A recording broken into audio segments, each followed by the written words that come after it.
Ladies and gentlemen, boys and girls, welcome to the Dojo, aka the Dojang, aka the John the Ninja Studios. And today we're going to talk about a concert that was super monumental in my life. Very important. Before it, after it, during it, this concert set the stage for where I am today. And I didn't even know it at the time. It's one of those things where just blessing after blessing after blessing. It's so close to my heart that I never would have thought so as a kid because I used to despise this band growing up. I did not like them. I was a true metal purist. We don't listen to hair bands. We listen to real bands, real heavy metal. And an assortment of things happened that changed me. So who's that band? Concert number 6 on the resume? None other than the Crew, Motley Crew.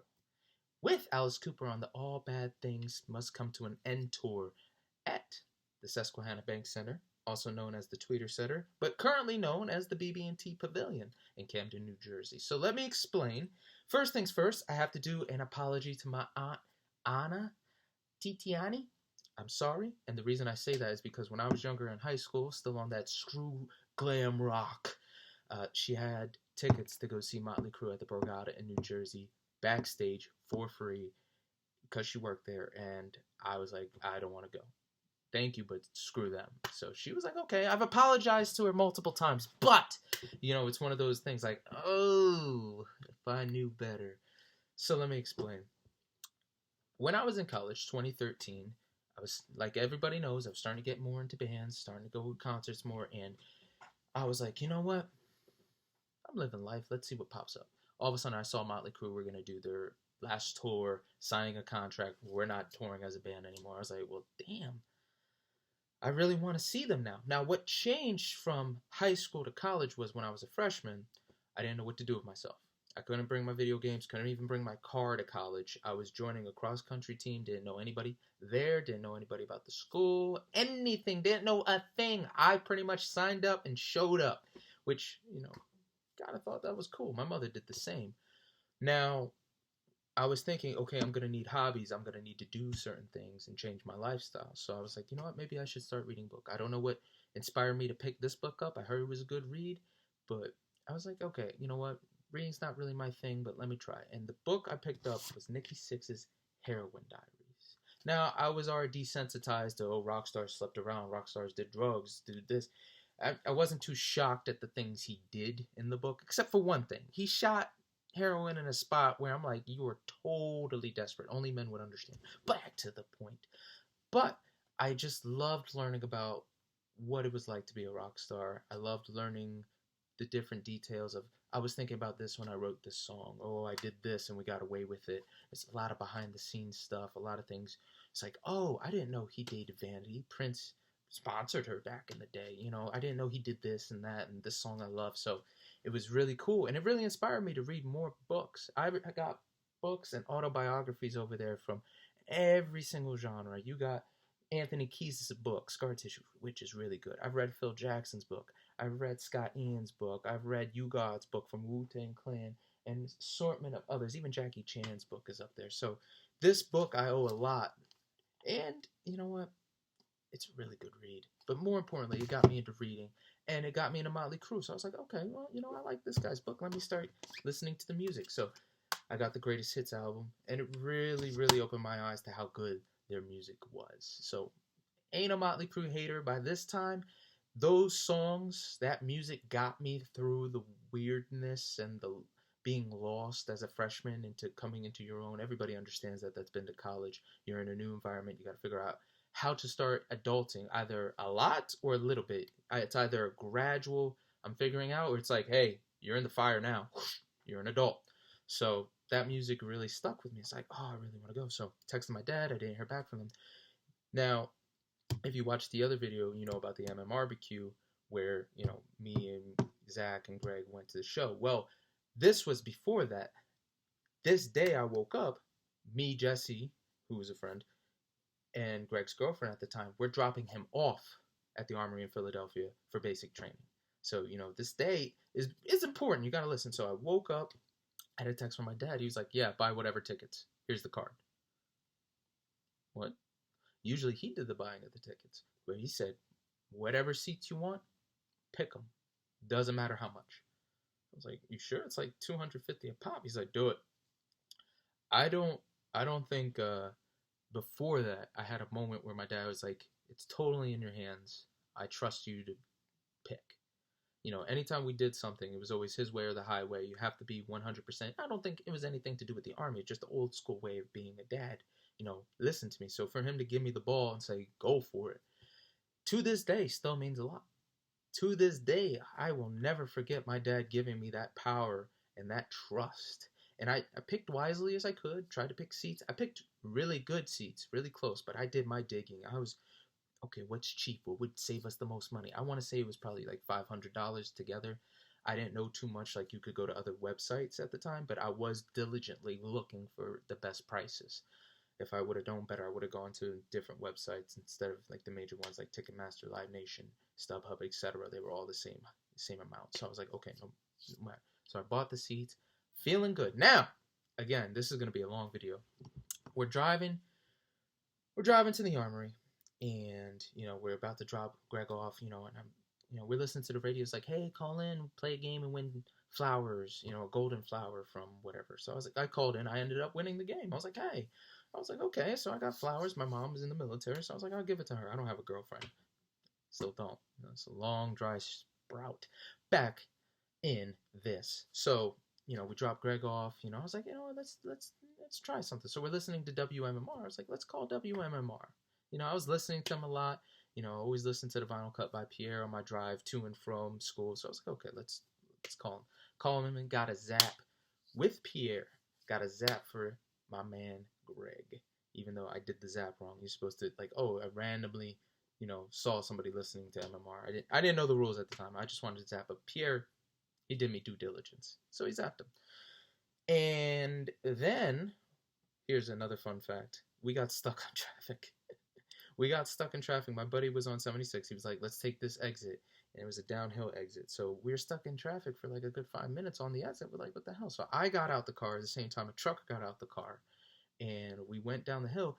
All these cars are going down and just spiraling out of control. People are stuck. There's chaos. So he takes the lead. Me and like 4 guys from SEPTA are like helping people like move cars. We're directing people, like go up the hill, get the cops to come down. Like it was really epic. And then my phone dies, and this son of a bitch Jesse tries and leaves me. So I like have to run to the car. I jump in. He's like, "Oh, I was gonna leave you." I was like, "Why, you bastard? You saw me working." So I always thought that was funny. But that was a good day. I always remember because that was my first time talking to Pierre, other than I want to say Black Sabbath when I took a quick picture with him. Again, setting up the story. So, tickets are ordered. I had a great day. Comes, it is the 2014 preseason with the cross country team. And my dad is going to take me to the show. So we go somewhere in the outskirts near the airport in Philadelphia. I'd have to ask my coach, Coach Mike Wilson, the best cross country coach ever. I'm not saying that to be joking or just because I have pride in it. He's legitimately that damn good. So, I do the practice. I run these beautiful marshes near the airport, and then I drive back home to New Jersey, and my dad drives me to Camden. And, we're there. We're about to rock out. I got us some Motley Crew stuff, some swag. I'm like, all right, we're going to see Alice Cooper and Motley Crew. This is going to be fucking awesome. And I get to meet Jackie Bam Bam. Now, I'm a night owl. Jackie Bam Bam literally got me through college. I would be up all night, and I would just listen to Jackie Bam Bam this, Jackie Bam Bam that. So, I met Jackie. I was like, hey, man, it's so nice to meet you. Coolest dude ever. He's like, hey, how you doing? I had my AC/DC shirt on. He's like, AC/DC too. They're going to be touring again. I was like, really? Wow. So, we took a picture. I remember, if I can find it, I was like this. I was just so happy to be, and excited. You're going to see it. So, me and my dad sat down. We saw the Raskins, and then Alice Cooper came out. Alice Cooper was one of those big, like, back in the 70s, he was the guy. It's cool too. It's like, oh, he's a Christian rock star, and he was so inspirational, influential. Like, School's Out. Who doesn't know that song? No More Mr. Bad Guy was on my list. So let me give you the actual set list for Mr. Alice Cooper, because he killed it. He said it was first Hello Hurrah, a Judy Collins cover. No More Mr. Nice Guy was 2. Under My Wheels was 3. I'm 18, another huge one. That was 4. Billion Dollar Babies 5. Poison 6. God, what a lineup. Dirty Diamonds followed by a jam. Welcome to My Nightmare was 8. Feed My Frankenstein 9. The Ballad of Dwight Fry, which 10. That was probably my favorite song of the night. Killed Partial. Kill or Partial. Partial? Partial? I'm going to say Partial. That was 11. 12, I Love the Dead. And then 13, School's Out. Man, when I tell you, he was the opener. And Alice Cooper gave us a show like none other. I was so impressed. It was like going to see him solo. Really super excited to see him. And then the moment to see Motley Crue. And I tell you what, they did not disappoint. I saw every song I wanted to see. The one song I wanted to really, really see was Saints of Los Angeles. And guess what they start with? Tonight there's gonna be a fight. We are the Saints, baby. And I just remember really rocking out. I was singing every song, and I was headbanging, and I was drumming, and I was doing the whole nine, and we were super close to the stage. You know, Motley Crue was so close that when Nikki Sixx spit, I was a little afraid because I don't do that. I don't share germs. Don't throw your water on me. Don't spit. He likes to spit. You know, he was that close enough. You know, we're talking like you can see the face is fine. So I was really thankful that my dad just let me do that. Let's go through their set list. They started with Saints of Los Angeles. Wild Side was 2. Problem Scream was 3. Same Old Situation was 4. Looks That Kill. 6 was On With the Show. Too Fast for Love was 7. Smoking in the Boys' Room, which is a cover, if you guys don't know, with Gary Glitter's Rock and Roll Part 2, start to end. 9, Without You. 10, Motherfucker of the Year. I remember they were like, yo, you guys know any bad motherfuckers? I was like, my dad! Anarchy in the UK. Then they did Terror in Tinseltown. They did Dr. Feelgood. Then they did Shout at the Devil for 13. And I love that song. And Nikki Sixx came out with a flamethrower bass. Now, I don't know if I still did it, but for some reason when I was younger, I just like to say, the hell with the devil, shout, the hell with the devil. And I anytime I did something like that, I never wanted to make it religious. It was more like, you ever see the Iron Maiden cover, like Eddie's controlling Satan? It's like, yeah, we're worse than you. We're better than you. You know, you don't hold no dominion. Fuck it. So, that was a really good one. 14, Don't Go Away Mad. 15 was an epic drum solo, but of course it's Tommy Lee. You know, then 16 was a guitar solo into Livewire. That was the first Motley Crue song I ever heard, Livewire. So I really got into it. That was my drum song. 18, Too Young to Fall in Love. Still am. 19, Girls, Girls, Girls. 20 was Kickstart My Heart. And I just remember that was, again, I had a pretty rough sophomore year mentally, you know. Cheated on with girlfriend, a lot of family issues, you know, just things were not clicking. And that summer, I really threw myself into practicing and getting ready for that cross-country season. I really was in a different mindset. Like, no matter what happens, this year is going to be my year. I'm going to change my life.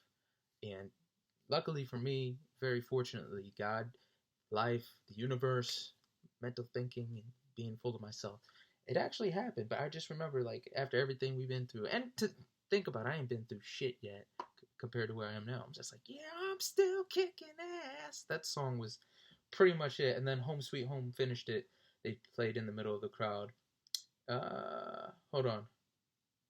Oh, yeah, so a little note I have in here. That night, I was watching the George Lopez show, and George Lopez found out his song wasn't sold to Tommy Lee.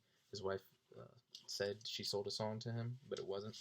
But I just gotta say, that was one of those shows where it's like, wow, I'll never forget that. Now, the after I was talking about, this is why it meant so much. I was trying to do radio. My dad was a DJ in college. I was like, oh, let me try that. So there was a school across the street called Cabrini University, and I emailed them. I never got an email back. I was like, damn, you know, how would I get into this shit? So I was like, you know what?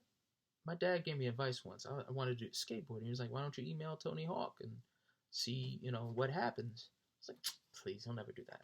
So, you know, I'm a little older now. I was like, you know, that's not a bad idea. You know, Jackie's a DJ. I like Jackie a lot. He's my favorite DJ.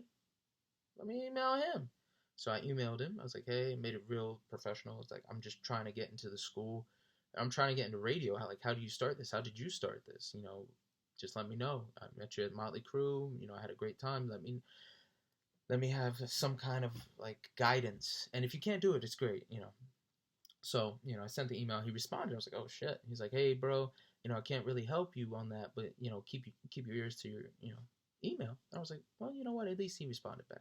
Thank you so much. I appreciate it, man. Just keep rocking. God bless you. So I was like, all right, cool. Just living my life. I got an email, and I'll never forget it. I was playing Lola Montez by Volbeat. I was playing it on my guitar, and I got an email from a guy named Sean Tyler, Rabbi, and it said, "Hey, John, it's Rabbi here. Are you still interested in a internship at WMMR?" The fuck? Oh hell yeah! I was so excited, and I had no one to tell. I had no one to tell. Like, I had no friends that liked rock music, and the ones that did were like nowhere to be found. So like, I ended up seeing like the star of the team for dinner just randomly. I saw her and her friends, and I was like, "Oh yeah, Josie. By the way, I might have an internship with them." Or she's like, "Oh, cool. That's nice." Like, whatever. But if I didn't go to that concert, I never would have had that contact with Jack, because I did send him the photo. I believe. I hope. It's like, hey, and man, it just opened up so many doors for me. So I did purchase this. Hold on, I know it's here somewhere. Ah, there we are. I purchased this flag at that show. I gotta back up for you. I purchased this flag because I thought it was so cool, and it is the "All Bad Things Must Come to an End" tour flag, and I've hung this up in my room every year of college, much to my roommate Cameron and Ryan's dismay. I hung it up every year. Just a reminder that things get better. Just a reminder that no matter what's happening, it'll be overcome. So, I probably got that before the show.